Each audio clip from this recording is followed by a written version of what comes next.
Assalamualaikum warahmatullahi wabarakatuh. Saya Siti Fadilatul Zahro dengan NPM 21140710024. Saya dari kelas Tab D. Di sini saya akan menjelaskan tentang kapasitor. Submateri yang akan saya jelaskan yaitu fungsi kapasitor, kegunaan dan aplikasinya, jenis-jenis kapasitor, simbol kapasitor, bahan penyusun, rumus kapasitor, rangkaian kapasitor, contoh perhitungan, dan juga kesimpulan. Apa itu kapasitor? Kapasitor merupakan salah satu jenis komponen elektronika yang memiliki fungsi untuk menyimpan elektron-elektron dalam kurun waktu tertentu. Bisa juga dikatakan sebagai komponen elektronika yang banyak digunakan untuk menyimpan muatan listrik. Kapasitor adalah salah satu jenis komponen elektronika pasif yang memiliki fungsi untuk menyimpan arus listrik selama batas waktu tertentu. Komponen kapasitor ini sering disebut dengan konduktor yang memiliki salah satu sifat yang pasif. Biasanya banyak digunakan dalam membuat rangkaian elektronika dengan kapasitansinya, yakni farad. Istilah satuan kapasitor tersebut diambil dari nama penemunya sendiri, yang bernama Michael Faraday, 1791 sampai 1867, yang berasal dari negara Inggris. Akan tetapi, farad merupakan satuan yang besar, jadi pada umumnya kapasitor yang digunakan dalam peralatan elektronik, yakni satuan farad yang dikecilkan menjadi pikofarad, nanofarad, dan mikrofarad. Untuk konversi satuan farad antara lain sebagai berikut. 1 farad sama dengan 1 juta mikrofarad. 1 mikrofarad sama dengan 1000 nanofarad. 1 mikrofarad sama dengan 1 juta pikofarad, dan 1 nanofarad sama dengan 1000 pikofarad.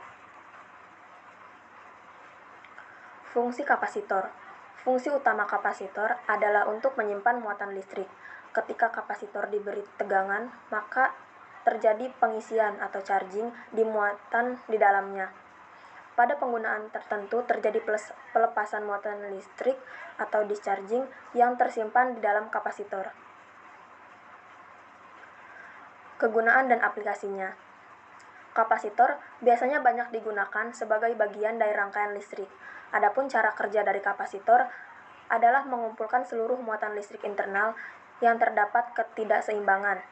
Kegunaan lain dari kapasitor sebagai penyimpan muatan listrik. Selain itu, bermanfaat sebagai filter dan kopling pada rangkaian power supply, penggeser fasa, pembangkit frekuensi pada rangkaian osilator, dan juga dapat digunakan untuk mencegah percikan bunga api yang dapat terjadi pada saklar. Jenis-jenis kapasitor. Pertama yaitu kapasitor keramik.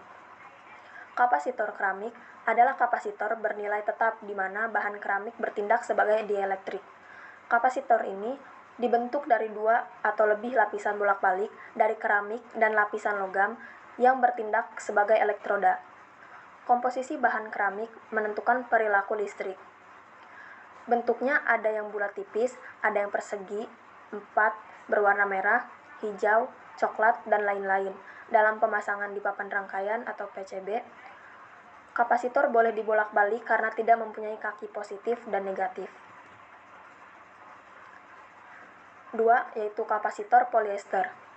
Kapasitor polyester adalah kapasitor yang terdiri dari plat logam dengan film polyester di antaranya atau film berlapis logam disimpan pada isolator. Kapasitor polyester dianggap sebagai standar untuk banyak aplikasi DC, di mana biaya adalah pertimbangan utama untuk nilai toleransi yang rendah. Sebuah kapasitor polyester menawarkan nilai toleransi yang sangat rendah, yang setara dengan 5% atau 10%. Kapasitor kertas.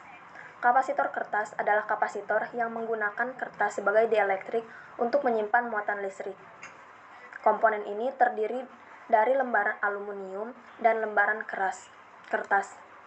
Lembar kertas ditutup atau direndam dengan minyak atau lilin untuk melindunginya dari lingkungan luar yang berbahaya. 4.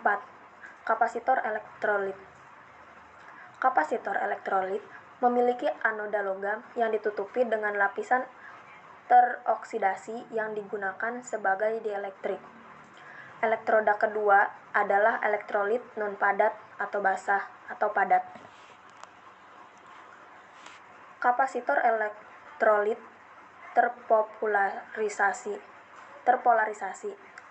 Kapasitor elektrolit mempunyai dua kutub kaki berpolaritas positif dan negatif, ditandai oleh kaki yang panjang positif, sedangkan pendek negatif atau yang dekat tanda minus adalah kaki negatif.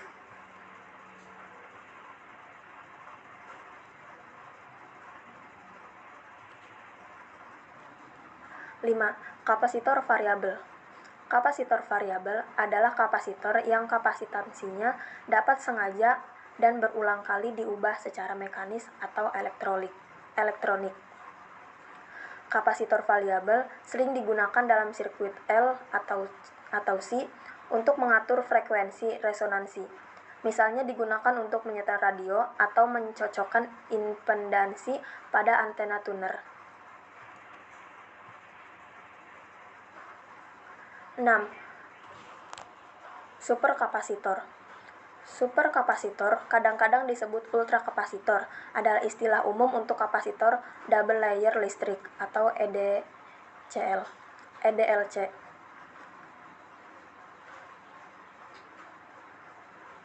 Pseudokapasitor dan hybrid kapasitor. Superkapasitor tidak memiliki dielektrik padat konvensional. Nilai kapasitansi kapasitor elektrokimia ditentukan oleh dua prinsip penyimpanan. Yang keduanya berkontribusi pada total kapasitansi kapasitor. Superkapasitor menyimpan banyak energi. Simbol kapasitor.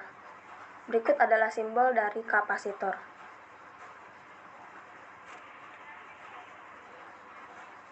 Bahan penyusun kapasitor. Bahan penyusun kapasitor yaitu dua keping atau dua lembaran penghantar listrik yang dipisahkan menggunakan isolator listrik berupa bahan dielektrik. Masing-masing keping atau lembaran penghantar listrik diberi muatan listrik dalam jumlah yang sama tetapi berlainan jenis, yaitu muatan positif dan muatan negatif. Rumus dari kapasitor. Persamaan kapasitor. C sama dengan Q dibagi V atau Q per V, di mana C sama dengan kapasitansi atau F, Q sama dengan muatan kolom atau C, V sama dengan beda potensial atau volt. Rangkaian kapasitor. Dua kapasitor atau lebih dapat disusun secara seri maupun paralel dalam satu rangkaian listrik. Rangkaian seri memiliki sifat-sifat yang berbeda dengan rangkaian paralel. Berikut diberikan tabel sifat-sifatnya pada rangkaian seri dan paralel. Susunan rangkaian kapasitor, muatan listriknya atau Q dalam susunan seri yaitu Qs sama dengan Q1 sama dengan Q2 sama dengan Q3. Sedangkan dalam susunan paralelnya yaitu Qv sama dengan Q1 tambah Q2 tambah Q3. Beda potensial atau V dalam susunan seri yaitu Vs sama dengan V1 tambah V2 tambah V3. Sedangkan dalam susunan paralel yaitu Vp sama dengan V1 sama dengan V2 sama dengan V3. Kapasitansi atau C dalam susunan seri yaitu 1 per Cs sama dengan 1 per C1 tambah 1 per C2 tambah 1 per C3. Sedangkan dalam susunan paralel yaitu Cp sama dengan C1 tambah C2 tambah C3. Contoh perhitungan. 3 kapasitor identik dengan kapasitas 3 mikrofarad masing-masing dihubungkan dengan sumber tegangan 12 volt dalam suatu rangkaian seperti pada gambar di samping. Beda potensial antara titik Y dan Z adalah untuk bentuk kombinasi, kapasitansi ekuivalen merupakan nilai gabungan antara beberapa kapasitor yang disusun seri maupun paralel atau biasa kita kenal dengan total kapasitansi. Dari soal di atas, pertama-tama kita tentukan kapasitansi ekuivalen atau total kapasitansinya dahulu. Yaitu CP sama dengan C1 tambah C2 yaitu sama dengan 3 mikrofarad ditambah 3 mikrofarad sama dengan 6 mikrofarad. Lalu 1 per C total sama dengan 1 CP tambah 1 C3 sama dengan 1 per 6 mikrofarad ditambah 1 per 3 mikrofarad sama dengan 1 per 2 mikrofarad. C total sama dengan 2 mikrofarad. Muatan pada masing-masing keping kapasitor ekuivalen total pada soal tadi adalah C total sama dengan Q per V atau Q dibagi V. Q sama dengan C total dikali V sama dengan 2 mikrofarad dikali 12 volt sama dengan 24 mikrokolom. Ini adalah besar muatan pada masing-masing keping semula.